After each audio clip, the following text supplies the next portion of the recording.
Fala galera, bom demais? Então vou estar passando uma visão para vocês aqui. É inevitável que o Bitcoin se tornará a moeda de troca daqui a alguns tempos. Seja 5 anos, 10 anos, 15 anos, mas ele vai se tornar. Por motivo de ele ser a moeda mais escassa que existe no mundo hoje em dia. Ouro você pode criar, basta minerar. Mas é lógico, é muito mais difícil, né? Não é à toa que, no meu ponto de vista, o ouro entra como a segunda opção de moeda firme. Primeiro vem o Bitcoin, depois o ouro. E as moedas fiduciárias não valem nada. Não vale nada. Isso você só vai entender, isso que eu estou falando para você, só vai entender a partir do momento que você começar a estudar sobre. Quando você estudar sobre, você vai entender. Mas eu estou alertando você antecipadamente. Lembre-se, quanto mais antecipado você tiver daquilo que vai acontecer, mais financeiramente, ou seja, você vai estar mais à frente de muitas outras pessoas. Então, se eu estou passando essa visão, você está achando de doido? Não. Pesquisa, estuda, e você vai entender o que eu estou dizendo. Bitcoin só existe 21 milhões de moedas. Vamos usar um exemplo de que umas 8 milhões é muito. Vou usar um exemplo pouco. Vamos usar o exemplo de que 4 milhões de moedas Bitcoin já foram, elas existem, mas como as pessoas perderam essas chaves que dá a possibilidade da pessoa movimentar esse Bitcoin, elas perderam essa chave. Então, automaticamente, já não tem mais 21 milhões de moedas existentes. Na verdade, elas existem, né? Mas não tem como usar elas porque elas foram perdidas. Ou seja, a chave mestre foi perdida.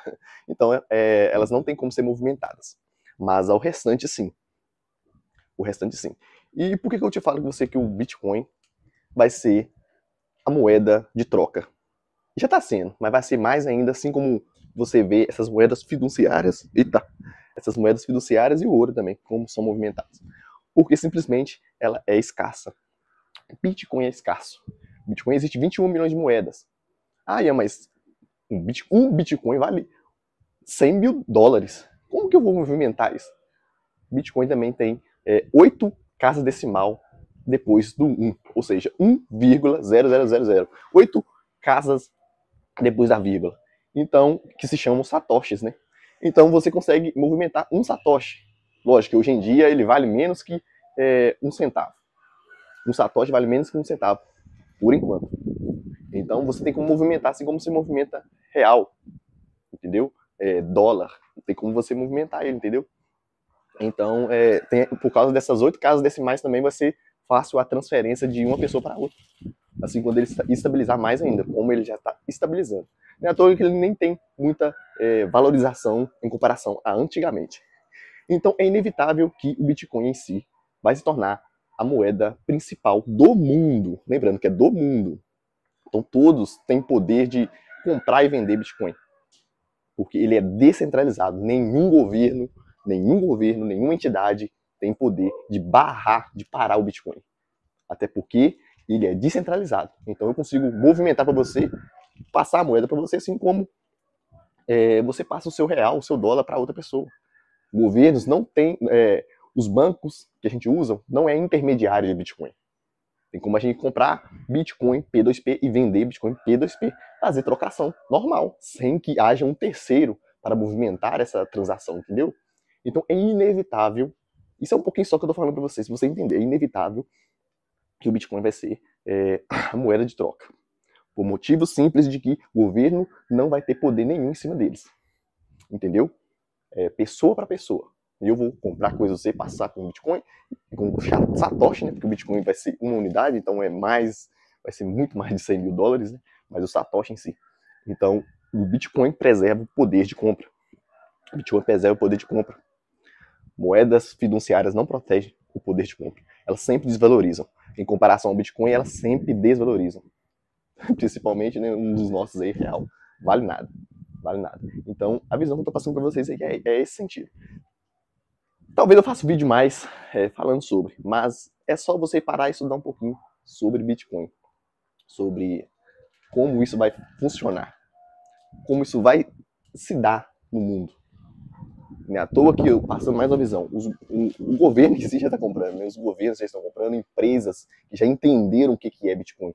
tá tuchando dinheiro no Bitcoin, comprando o máximo possível, porque a longo prazo, né, as 4, 5, 10 anos, elas vão estar muito ricas.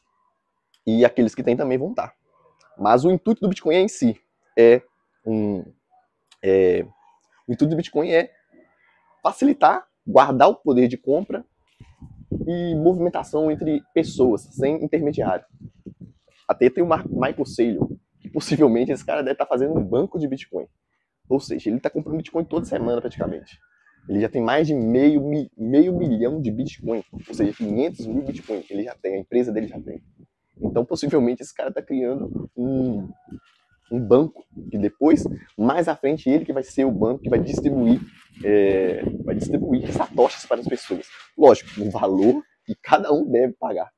Ou seja, quanto mais antes você comprar, mais barato você paga. Quanto mais tarde, mais caro você paga. Então isso é o preço também da ignorância. Quando você ignora algo que está na sua frente, mas você deixa só para adquirir aquilo quando já está todo mundo sabendo. Então estou te dando essa ideia para você pegar essa visão e colocar em prática. E vou usar a frase como tem um cara que eu vejo os vídeos dele e fala: compre Bitcoin ou se arrependa amargamente. Porque quando isso acontecer, isso vai acontecer, lógico, né? Deus tem que dar permissão. Mas Deus permitindo, indo do jeito que está indo, vai acontecer, é inevitável. E isso você vai arrepender de não ter escutado as pessoas avisando você antes. Tá entendendo? Então pega essa visão, Deus abençoe, até o próximo vídeo, valeu!